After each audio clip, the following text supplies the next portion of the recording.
My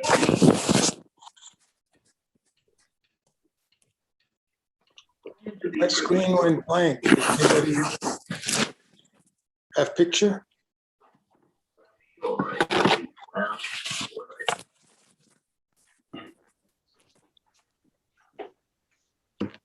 There you go. Back.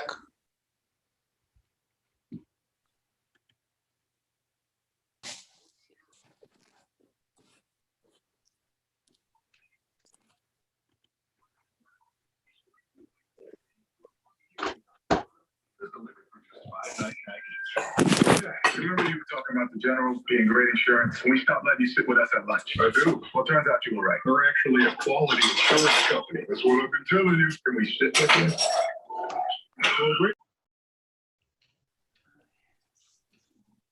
No, people are there with.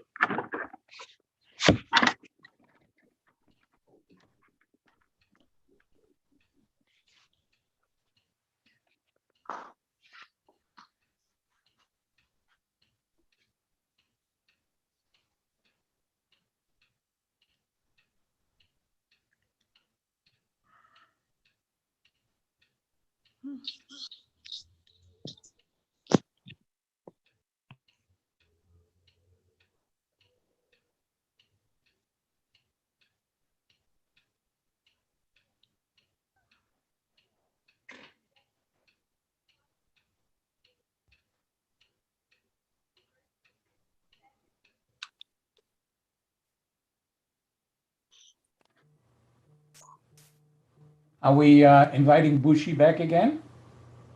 Yeah. Yeah, I don't know.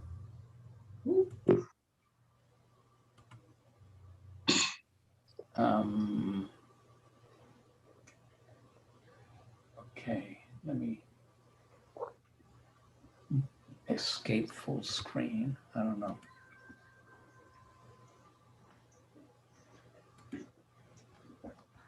Oh, wait.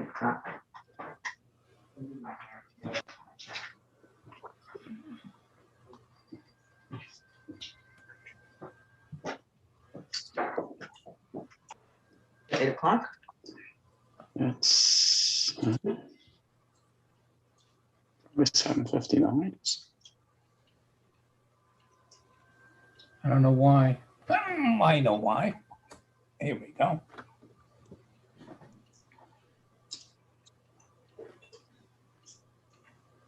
I usually have the. Oh, good.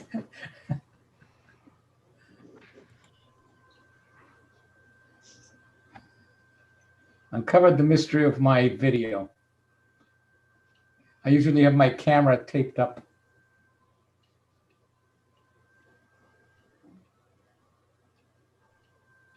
Sound on?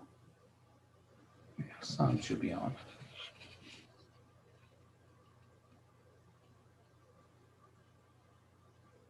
Yeah, should be on.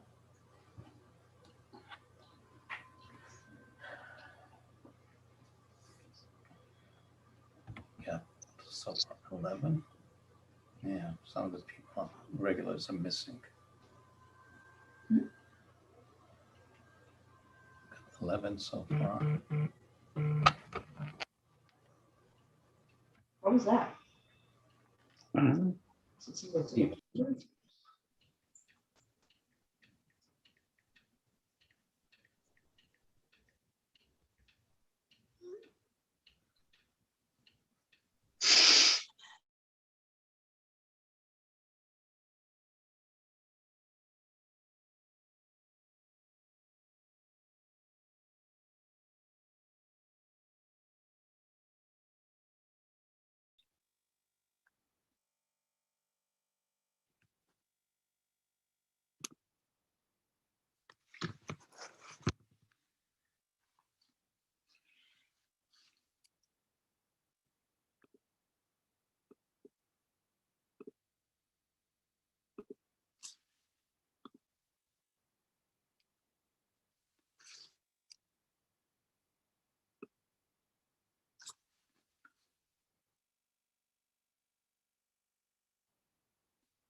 Okay, good evening, everybody, and welcome to this program, which takes us to a country that maybe I certainly can say I have not been to.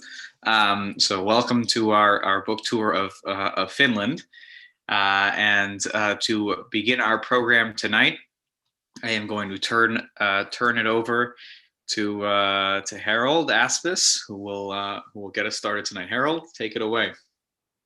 Oh, you gotta unmute yourself, Harold. There you go. Thank you, Rabbi.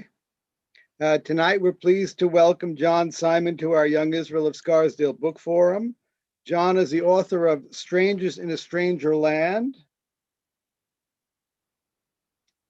which is a fascinating story of Jews in Finland. He has written what he calls a counterintuitive tale, and I'm sure he'll tell us what that means. We especially thank John for joining us from Finland, where it is 3 o'clock Thursday morning. So, John, did you not sleep the night before, or you got up and are talking to us now? I got up. Oh, good. I had a couple hours of sleep. Okay, thank you. By way of background and bio, John is an American, a Jew who grew up nearby in Pleasantville and moved to Finland more than 35 years ago.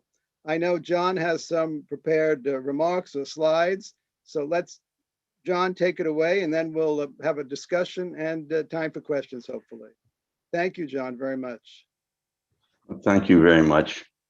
Before I put the slides up, I'll add to my biography that in, I believe, 1995, I sent a young man that I had coached to play basketball at Scarsdale High School. He was one of the stars of the team that year. Some of you who are as old as I am may remember Miska Alanko, who unfortunately passed away in an automobile accident not too long after he returned to Finland.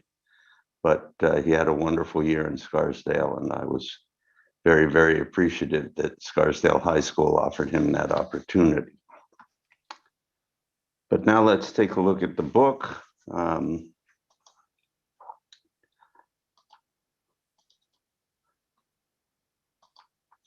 So, Strangers in a Strange Land. Where did that title come from? Obviously, the strangers were all Jews who came from elsewhere, and I don't think they could have come to a stranger place than to Finland at that time. A little reminder for those who have read the book, and maybe some background for those who haven't. From the 13th to the 19th century, Finland didn't exist as a separate country. Actually, it didn't exist before that either, but from the 13th century, it was part of Sweden.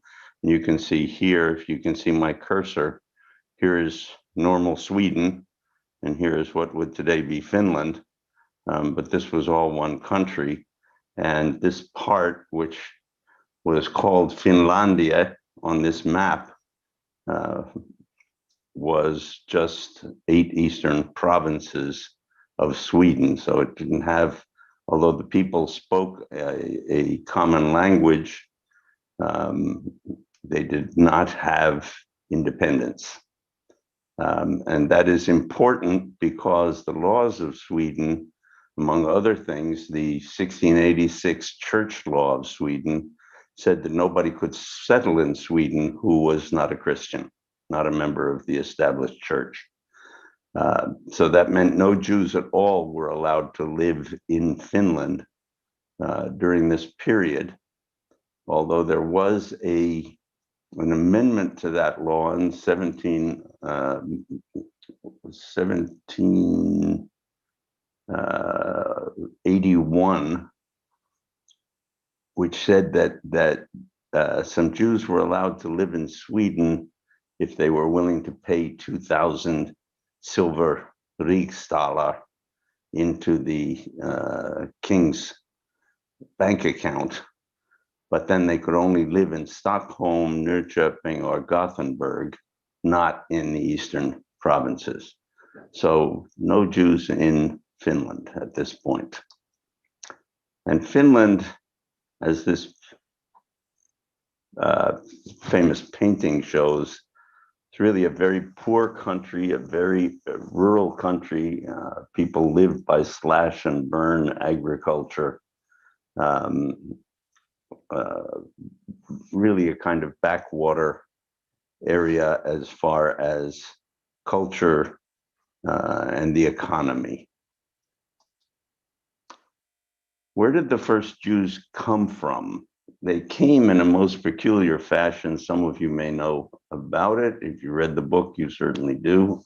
In 1721, Alexander I, who by this time had taken over Finland, what happened, there were many wars between the Russians and the Swedes, and in 1808, the Russians pushed the Swedes back out of Finland to where they are today and took over and proclaimed that Finland was an autonomous Grand Duchy of the Russian Empire. And in 1721,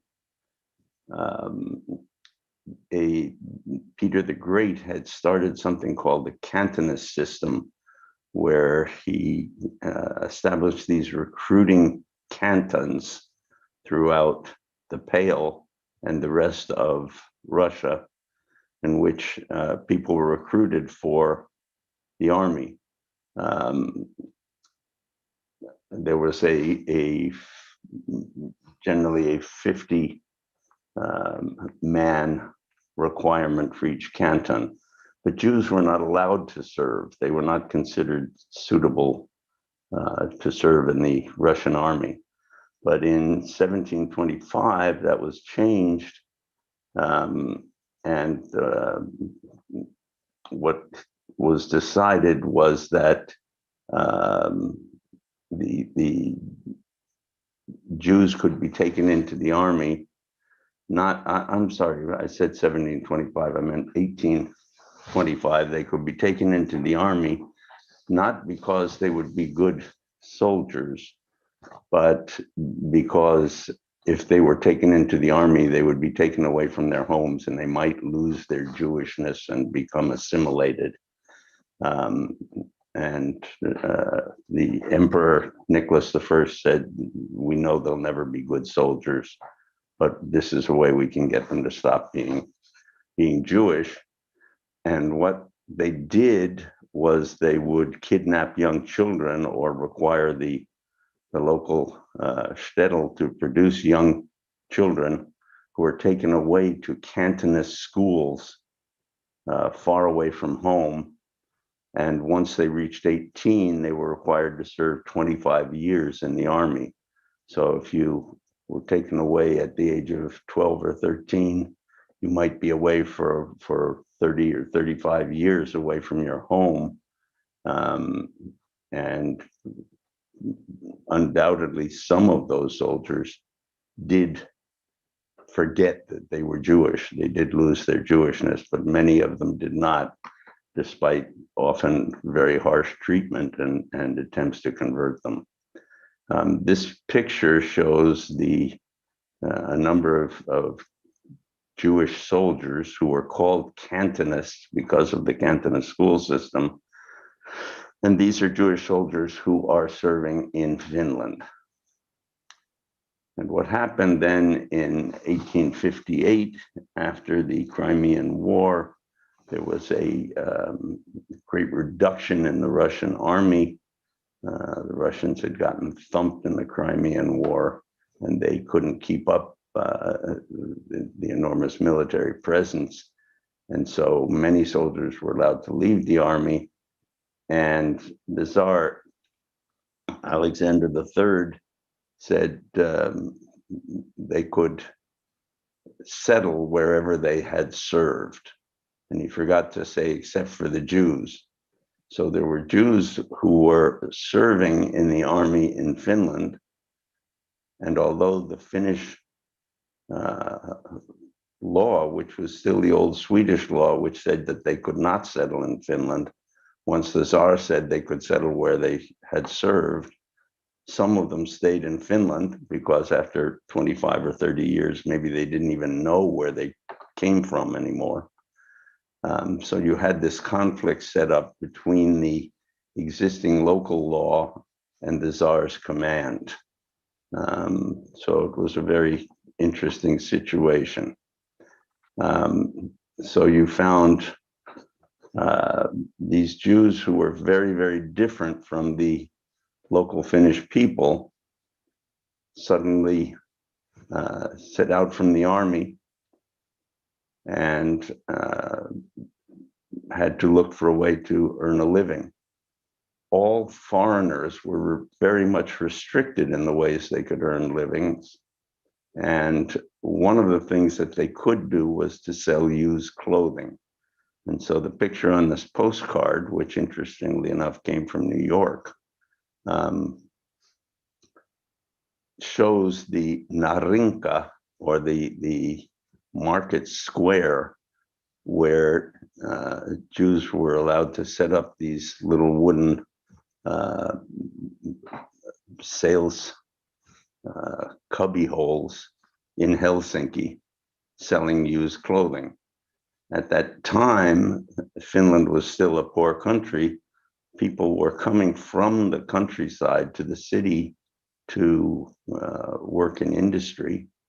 And while in the countryside, most of them had made their own clothes. If they were working in full-time jobs, they didn't have the time to do that anymore. And they couldn't afford to go to tailors. There was almost no ready-to-wear clothing.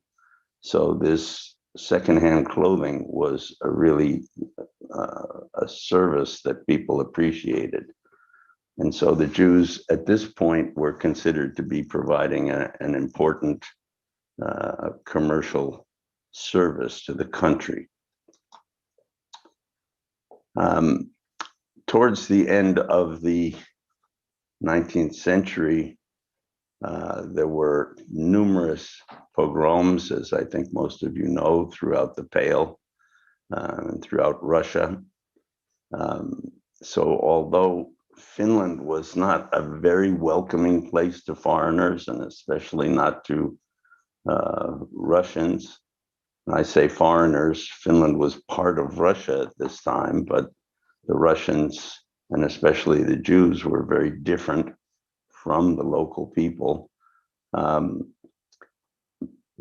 But they were very happy to be there because the alternative was to be somewhere in the Pale where there was a lot of violence and a lot of shtetls were undergoing really terrible, terrible oppression. The larger picture actually shows the 1906 Third Russian Zionist Convention, which could not be held in Russia in St. Petersburg, where it was supposed to be held, because in 1905 there was an attempted revolution and there was a lot of political instability, and it was considered unwise to even try to hold it there. It was held in Helsinki. So the contrast I'm trying to show is that although there was a kind of ongoing smattering of anti-Semitism in Finland, with sometimes church people, sometimes people who competed with the Jews in the clothing trade, complaining about these Jewish settlers. It was by far a more attractive place to be than to be in the shtetls as far as the political situation was concerned. Still, Jews could not become citizens, and they did not have the legal right to practice their religion in an open way. They couldn't form congregations according to the law.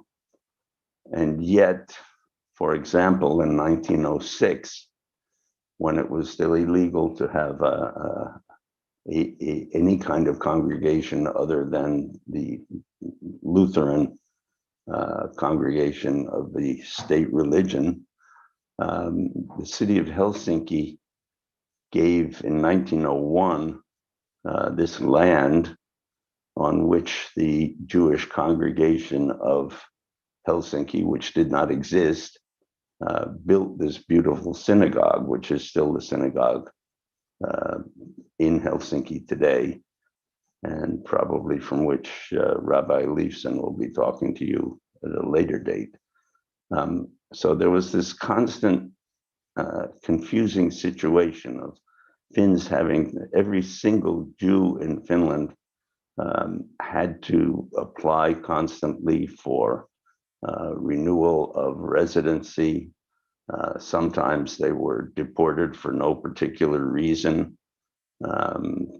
Sometimes to countries they'd never been to. Even children who were born in Finland were deported. And yet there were congregations in the three biggest Finnish cities, and they had all built synagogues by 1912. And they were openly practicing their religion, although they weren't supposed to be able to. Finland was not particularly involved in the Second World War. There was some defense work to shore up the defenses of the shoreline along the Baltic, but there was never any fighting in World War II in Finland. But at the end of World War II, as the Russian Empire fell apart and the Bolsheviks took over, there was a very important event because Finland used that to declare its independence. So in 1917, Finland became a country. Now, at this point, there were maybe 1,000 Jews in the country, all of them, or almost all of them, either having served in the Finnish army, in the Russian army, or having served the Russian army in some capacity as tradesmen or doctors or clothiers or whatever, and their families. But none of them, there were no Jewish citizens, and no one had the right to stay in Finland. And there had been a long struggle towards independence, during which time the Jews were seen not just as outsiders, but as Russians, or as people from the Russian Empire, and therefore not desirable. And right after independence, a civil war broke out between the Reds and the Whites. The Soviets acknowledged Finland's independence, but they expected the workers to rise up and then ask to become part of the Soviet socialist republics. The White Army, which consisted of a number of officers who had served in the German army during the First World War, because that was the place people could go to get military training, and then come home and be part of the resistance to the Russians. So you had the Reds and the Whites in a really brutal 115-day war in which 32,000 people were killed, many of them executed, as you see here. But the interesting thing that happened was that you will see in any history book that Finland was among the last countries, along with Romania, the last countries in Europe to grant citizenship possibility to Jews. but you have to ask whether the glass was half full or half empty, because while it's true that they did not get the right to become citizens until 1918, they got it approximately 1 month after independence was declared, which was the first time that Finland had the opportunity to make its own laws and not have to have the laws be signed off by the Russian government. Previously, the Senate of Finland had sent a request for such a law to St. Petersburg, to the Tsar. It was never dealt with and never signed.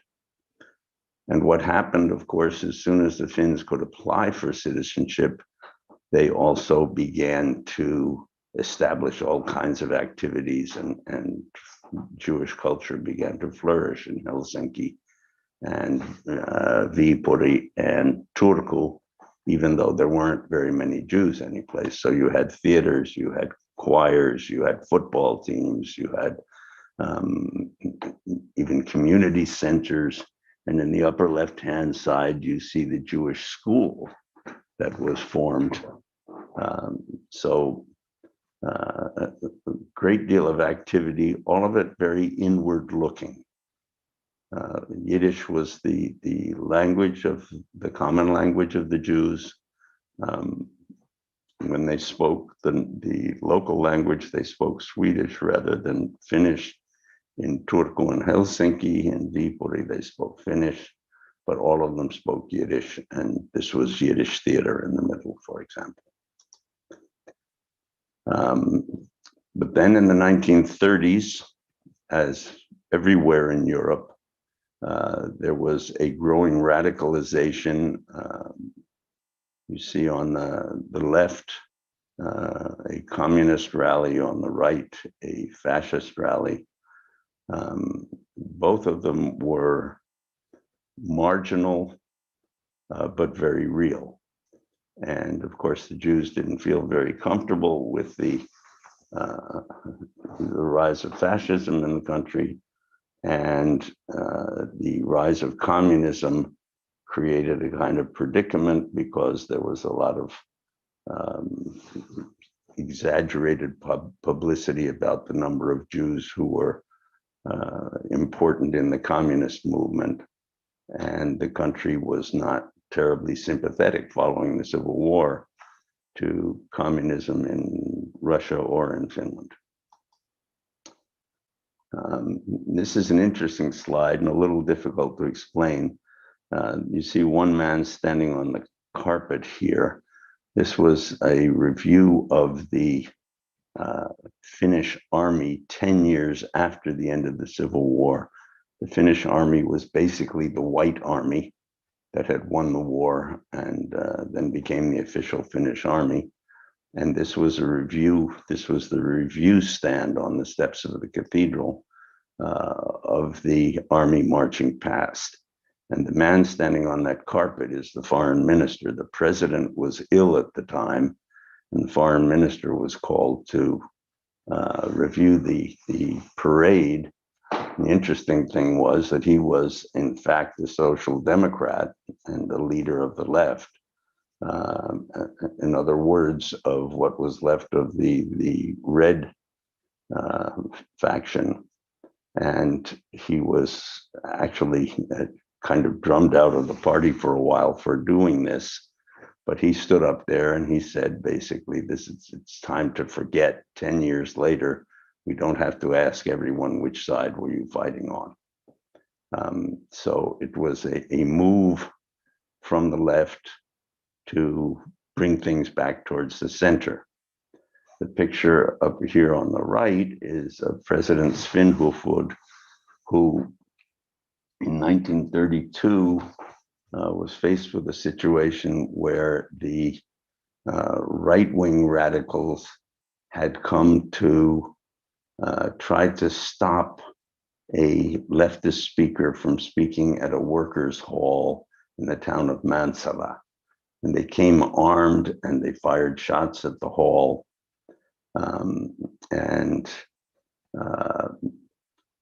Svinhufvud called who was a very conservative man who had been part of the White Army and marched with the whites, called the head of the radical right-wing group and said, send your men home. And he refused. So Svinhufvud himself went on the radio and he said, men, you know who I am, you know I've stood by you, but I will not have this lawlessness. Put down your guns and go home. And they did. So these two examples were of a leader of the trade union movement on the left and a longstanding member of the right, both pulling back towards the center, towards legality, towards trying to heal the wounds of the Civil War. The picture below shows only that at the same time, Germany was going in the opposite direction, where the radicals were being installed in the government. During the 30s, things got a little tougher for the Jews. They had moved out of their inward lookingness and began to participate in all kinds of things.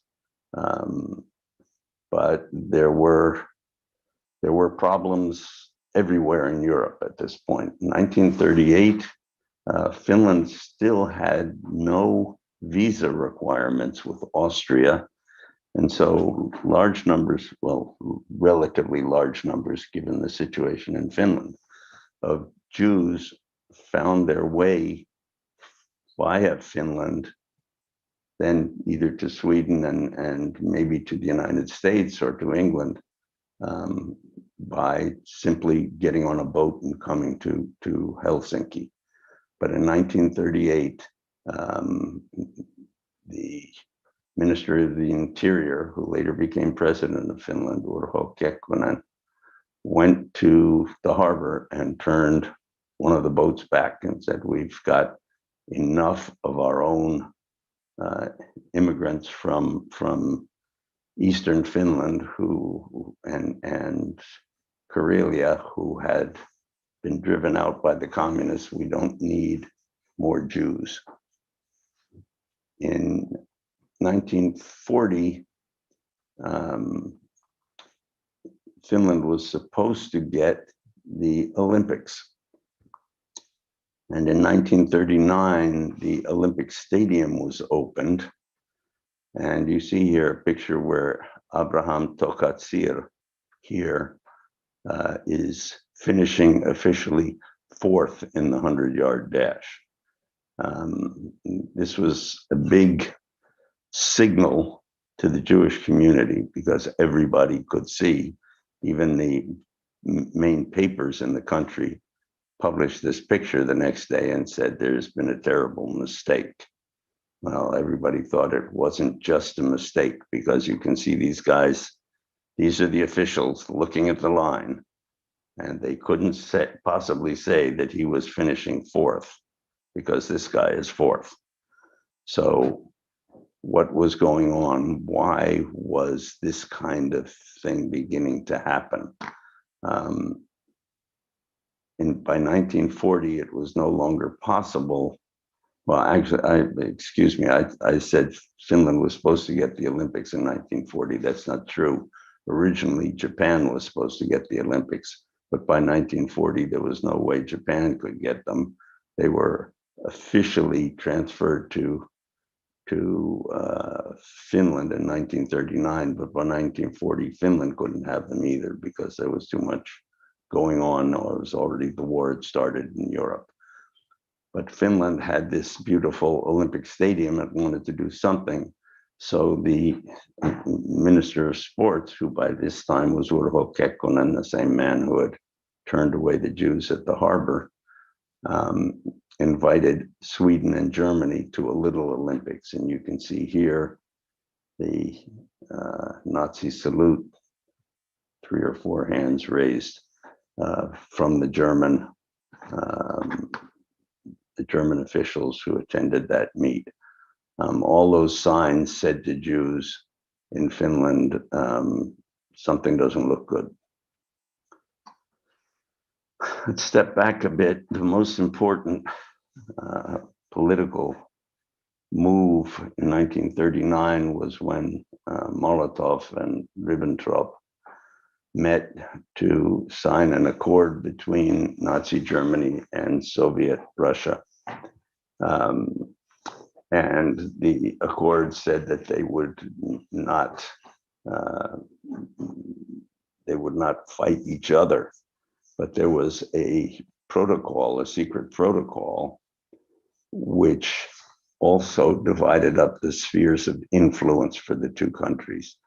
And you can see Finland here, and then the Baltics and Poland down here. And you see the red here and the blue here. But the orange is what was given by the protocol to the Russians, and the light blue is what was given by the protocol to the Germans. So Finland was clearly sold at this point to the Soviets. And it didn't stay secret for very long.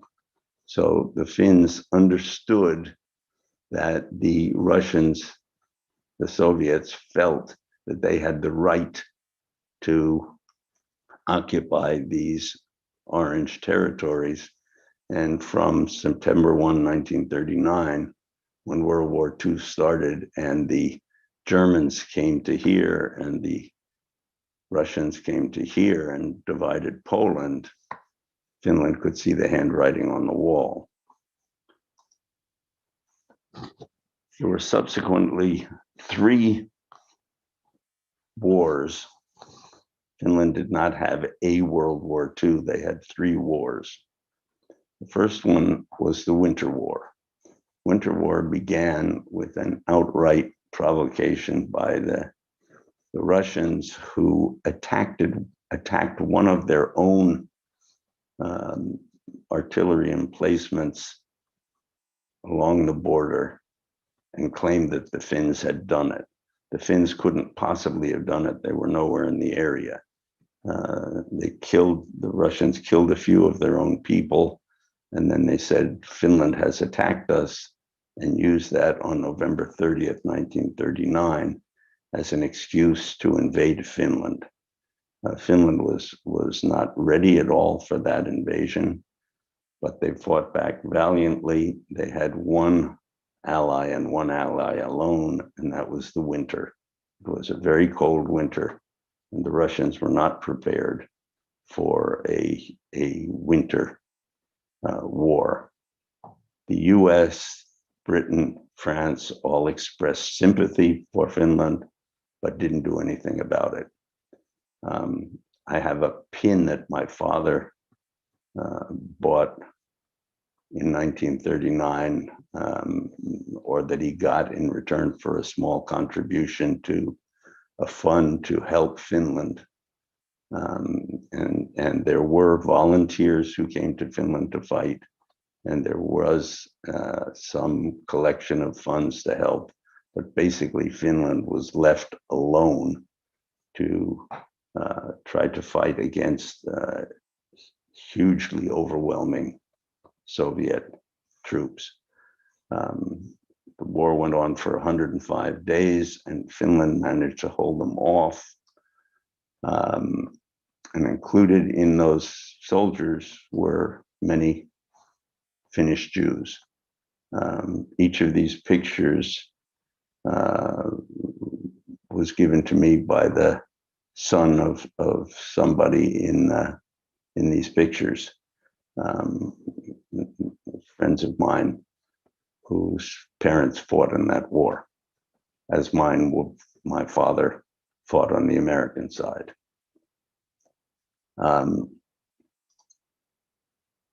The Jews paid a very heavy price for their participation in the war. This is a memorial service in the Jewish cemetery in Helsinki on Independence Day, 1940, shortly after the end of the war. 15 Jewish soldiers fell in that war, the highest percentage of any group participating from Finland.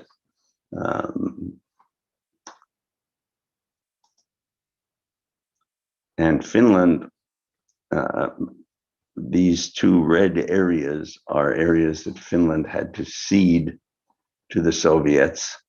They represented areas where the Finns had to back off a bit from its border in order to complete its defense.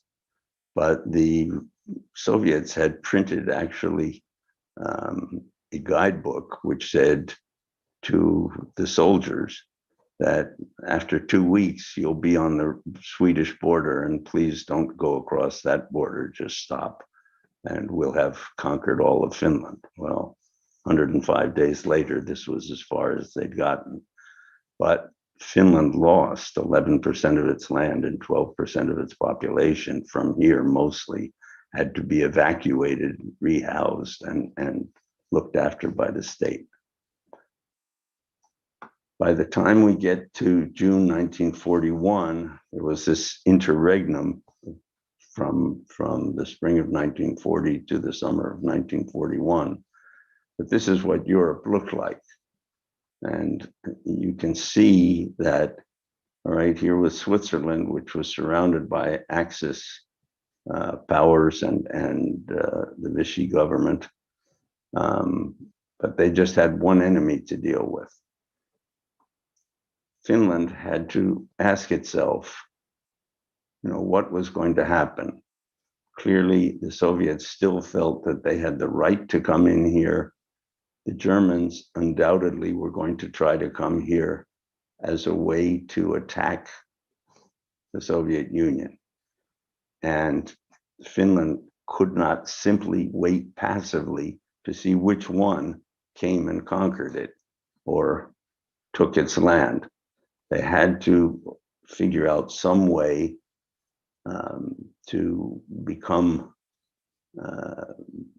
to mount a defense of their territory. And what happened was that they had experienced the Soviet invasion in 1939, and they chose to ally themselves with the Germans. The Germans offered them. Finland was at this point suffering terrible economic deprivation. They didn't have enough food. They had no weapons left after the awful winter war. And the Germans offered them both the opportunity to buy weapons and food if they would allow the Germans to use Finland as a transfer point to build up the forces to attack the Soviets in Operation Barbarossa, which took place in June 1941. This meant that there were Jewish soldiers in the Finnish Army fighting alongside German Nazi troops. They never called themselves allies, just co-belligerents. But for example, this tent synagogue, which was right on the border of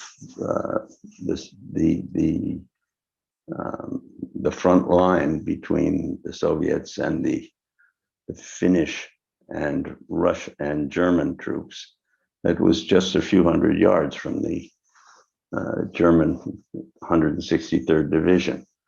The son of the man who set up this tent said that his father said that every once in a while the Germans would come by and poke their heads in the tent and say what's going on here, and that they were interested in what was happening, but never was any problem, never any desecration of it, never any animosity. And even more peculiar, here were 3 Finnish Jews, 2 of them soldiers, officers, and 1 a member of the Women's Auxiliary. who were awarded Iron Crosses by the German High Command. This meant that the awards were recommended by a combination of local Finnish and German officers, but they had to be sent to Berlin to be approved. And of course, none of the three accepted the award, but the fact that the actual crosses were on display and ready to be awarded to them was rather extraordinary. And also rather extraordinary that they, although they refused them, they were not punished in any way. It showed that there was some respect within the Finnish Army for them and some ability to protect them. The third war, just mentioned briefly at the end of the this second war, which the Finns called the continuation war, because they felt it was just the unfinished business after the Russians had taken away their land. At the end of that war, the Finns again were forced to sue for peace, and the Soviets demanded that they drive the Germans out of Finland, which was a very difficult thing to do. And some of the Jewish soldiers participated in that as well, although most of them were kept back from the front lines because everyone knew what would happen to them if the Germans had captured any of them. But after the war finally ended, this is a picture of Field Marshal Mannerheim attending a service on Independence Day, 1944, at the synagogue in Helsinki, the same one that I showed a picture of and from which Rabbi Leifson will talk to you in the next talk. If you talk to almost anybody, and I'd be interested to hear what Rabbi Leifson says about it, almost anyone in the Jewish community will tell you that Mannerheim loved the Jews, he saved us. I don't think he particularly loved the Jews. There was nothing in his background to suggest that. I think he was just smart enough to understand that after the war, the defeated countries, and while Finland was not defeated, it was clearly a co-belligerent with the defeated Nazi troops. Those countries would be judged by how they had treated their Jews.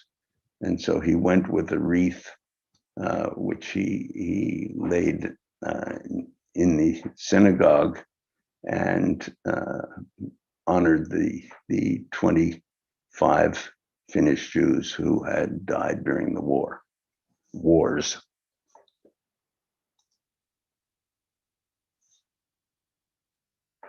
These figures are from Yad Vashem. They talk about, in rather stark terms, what happened to the Jews in each of these countries. There are two countries with zeros here, claiming that no Jews were murdered during the Holocaust. Bulgaria did protect the Jews who were Bulgarian citizens. This 11,000, however, is the figure of those Montenegrin and Thessalonican Jews who were under the dominion, under the control of the Bulgarian government, who were rounded up and sent to death camps. So I don't really respect this zero. Finland's zero, put a 7 in parentheses here. The Finnish state police did send 8 Jewish refugees, not citizens of Finland, but 8 refugees who enjoyed the protection of the Finnish state to Germany via Estonia. And the 8 were sent to Auschwitz, and 7 of them were murdered.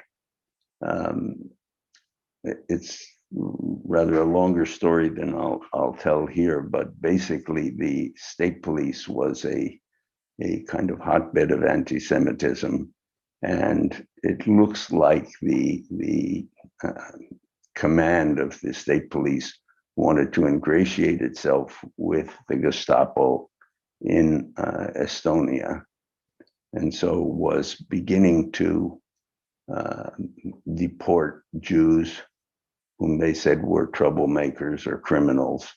They deported other people as well. But they tried to do it on a Friday night when everybody, all the top officials were out in the countryside and couldn't stop it. But it was halted until the following Monday when the cabinet met, and the interior minister said, who was responsible for the state police, said he would resign if they were not, if the police were not allowed to proceed with this matter.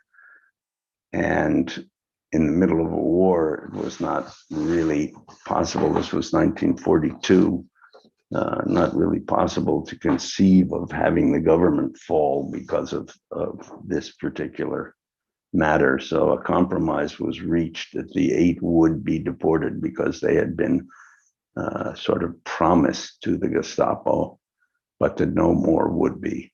So these 7 were the only Jews who were under the protection of the Finnish government who were killed. So not a nice story, not something the Jews are proud, the Finns are proud of today. But nevertheless, the numbers tell the story that all the Finnish Jewish citizens were protected, despite the fact that there were as many as 260,000 German troops on Finnish soil at various times during the war.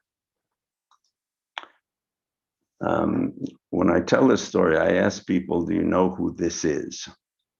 I'm not very expert at using Zoom, so I'm not going to ask you all to tell me who you think it is, but usually nobody knows. Certainly in Europe, nobody knows. This is Jefferson Davis. People come up with all kinds of other answers, but Jefferson Davis was quite an important person in our American history, but people don't really remember or don't identify his picture very well. But then I ask people, do you know who these people are? And everybody knows who they are. And I bring these pictures up because people ask me, why did I make my book into a hybrid that includes the history, but is also a novel? And it's because I think we learn our history even better if we're able to identify with the people and if there's a good story there. Finland has been named for the last 4 years the happiest country in the world. I have no idea what this really means. I've lived here for 40 years and I don't see the Finns as particularly happy people. So I tried to figure out what on earth being the happiest country means. And I've come to the conclusion that it has to do with the fact that the Finns really do have a respect for the rule of law, that they have tried to maintain an inclusive society, not necessarily because they are more tolerant than anybody else, but because they understand that if you're a small country with big neighbors, the only possible way you can defend yourself is if everybody is involved in the fight. Mannerheim said that many times during the war, and he understood that if for some reason he had felt he needed to sacrifice the Jews, that every other minority or every other identifiable group would have asked itself, who's next, and that strength through inclusion would have been shattered. So he made it very clear that every Finn was important. And when you have these two things, you can focus on real problems. Finland is known for having a good education system. It has a very decent public health system. You can look at the things in society that matter if you're not stuck on arguing about these two things. I've lived here for 40 years and I've never regretted it. I think it's not a perfect society, but I think it's a good one to live in. So that's my story. I will stop the share here. Kiitos means thank you in Finnish. And I will be happy now to discuss whatever you would like to discuss. I hope I haven't put anybody to sleep. John, you've spoken very well and in your very understated way. I think it bears repeating again, as you say in the book, not one Finnish Jew ended up in a concentration camp, despite the, whatever you call it, collaboration, co-belligerence with the Nazis. It's really an extraordinary record that bears repeating and repeating and repeating. I didn't know it, and I find it fascinating. And your book, you tell that fascinating story of that. The book is really three interwoven tales: the history of Finland, the history of the Jews in Finland, and this fictitious composite Jewish family through three generations. But I think it's striking that no Finnish Jew ended up in a concentration camp. And you say, and you said it in the book and you said it again tonight, you think that's because of Finn's fidelity to the law? Yeah, I think it has to do with the understanding. I mean, Finns themselves have always been a minority in anything that they have had to do. They were the underdogs when they were part of Sweden. They were the underdogs when they were part of Russia. And so it was a little easier for them to identify with the notion that all of us have to stick together. Folks, if you have any questions, either why don't you raise your hand or put a question in the chat room and we'll try to field the questions for a couple of minutes. Ziva Herman, I see. Yeah, hi. Could you remind us, the Finnish language apparently is not a Nordic language and not related to Swedish. How does that come about again? Who are they? There's a lot of debate about who they are. The language is related to the Baltic languages, the Estonian, the Lithuanian, and the Latvian. It's quite close to the Estonian, but it has no relationship at all to the Swedish or the Russian, the two dominants on either side.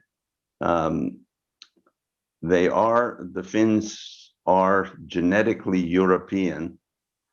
The language, it's really hard to tell where it came from. There are little pockets in Russia of languages that are similar, but nobody really knows where it came from. It's a little bit like Basque. It's a kind of mystery as to where the language actually originated. But it's certainly, it's a very different language, structurally different. Structurally, it's related a little bit to Hungarian. The joke that I used to see that when the Mongols came across to Europe, they saw a sign that pointed one way to Finland and the other way to Hungary, and the ones who could read went to Hungary.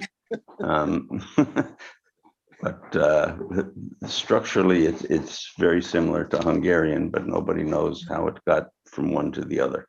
John, we have some people on the screen in the Zoom who are of Hungarian origin, so they're happy with your last comment, I'm sure. We have a question in the chat room. If you could talk personally, how did you end up in Finland 35 or 40 years ago? From Pleasantville, I went to Hamilton College, which was kind of a grim place when I went there, a little tiny place up in the hills of central New York, upstate. No women within traveling distance. And they had a junior year in France program. I was studying literature, and French was one of my minor subjects. So I managed to get myself hooked up with the junior year in France program, spent a year in Paris, and said, wait a minute, I don't want to go back to America if I can help it. I'll go for a year, but I want to get back over here. So I went and traveled around England and managed to talk my way into Cambridge. And while I was there, I was captain of the basketball team and played with a Finn who became a roommate. And he always told me, you're so pathetic, you'll never find a wife. But if you come to Finland, I'll find a wife for you. In 1969, I went to visit him for a week and I found a wife. Moved there in 1983. I think we have time for 2 more questions, but we appreciate it very much, John. Jill Swergold, you had a question.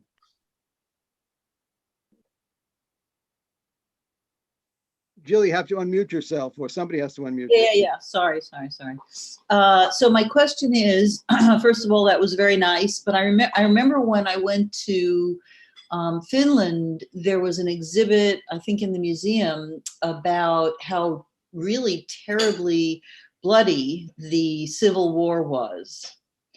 And I guess, that made a big impression on me because, Finland's a small country and I had never learned about this before.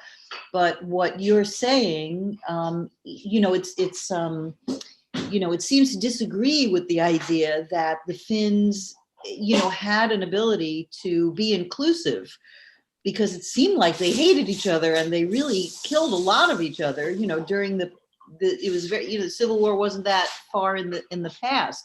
So I'm curious, as to what your thoughts are about how they managed to unite, and include the minorities like the Jews, during the Second World War. Okay, you're very right. It was an awful civil wars are always awful. People, it's always brothers killing brothers.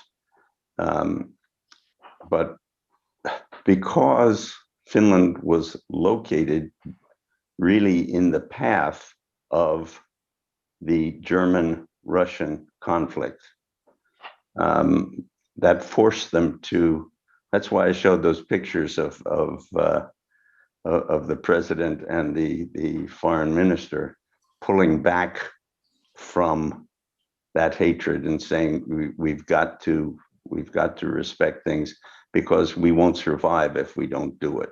It was really a survival thing. So you're right. At that time, it certainly was not an inclusive society. It was very much a class conflict, but they overcame it, and they overcame it quicker and better than most countries had. And that people say, for example, that the Jews earned their citizenship in the Winter War. And the same can be said of the Reds. They earned their way back into the hearts of the whites because they went and fought for the country. They didn't go and defend try to undermine the country. A few did, but most didn't.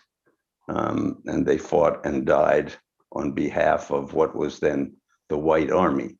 The idea in 1921 of any of the children of the Reds going into that army would have been out of the question. It was anathema, and they may not have survived if they'd gone in there.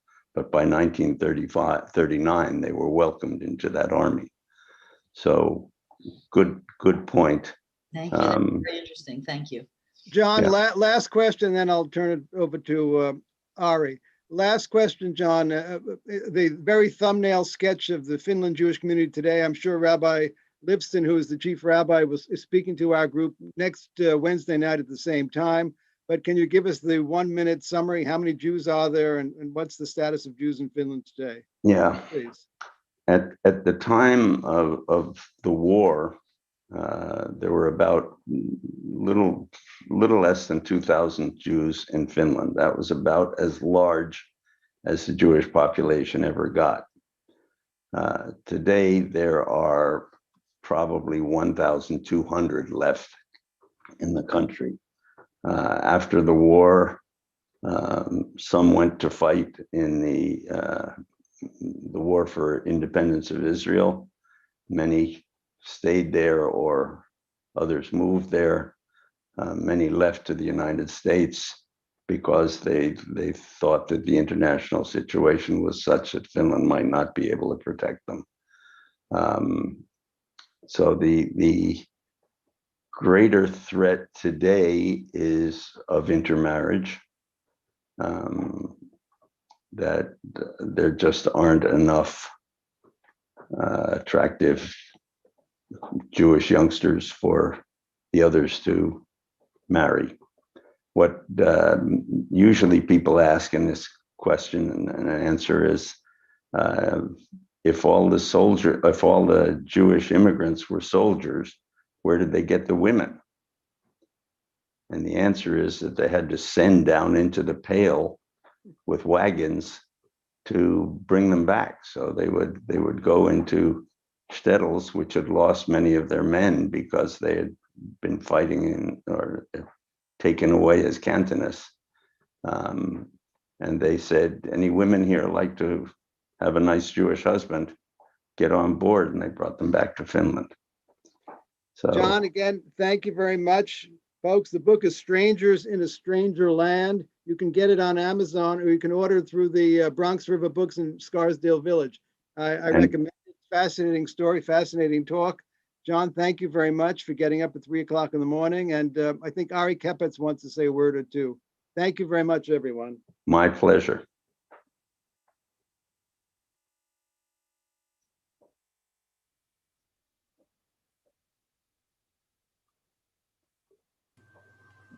John, first of all, thanks for agreeing to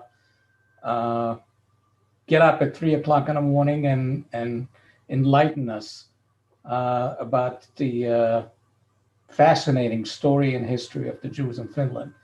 I was going along with your story all the way from the beginning until I got to the last 2 pages of the book. I mean, I heard before a presentation that you made on, it's available online, about what made you write the book.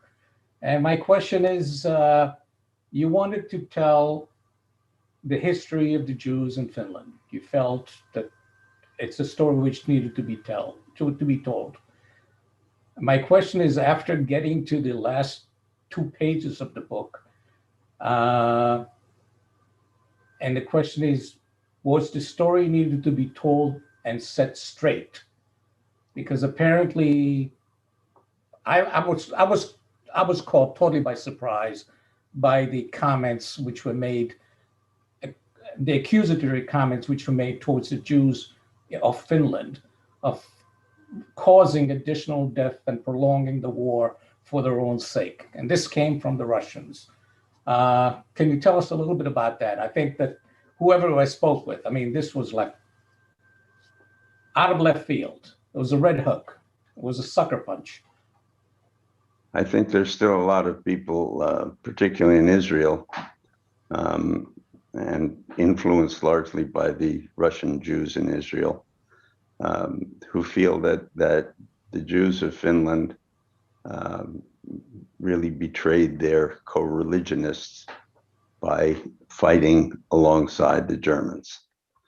The Finns see it absolutely differently. They feel that what they were doing was defending their country against aggression, and that they accepted the only help that was available. But there certainly is, it is easy to understand if you do not know the history, when you see such things as Jews being awarded Iron Crosses or fighting alongside German troops, asking yourself, what were they doing? And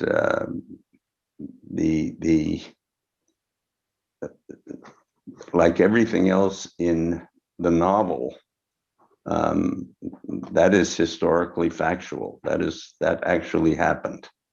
I'm not clever enough to have made that up. There was the first time a Jewish delegation went to an international Jewish war veterans conference in Jerusalem.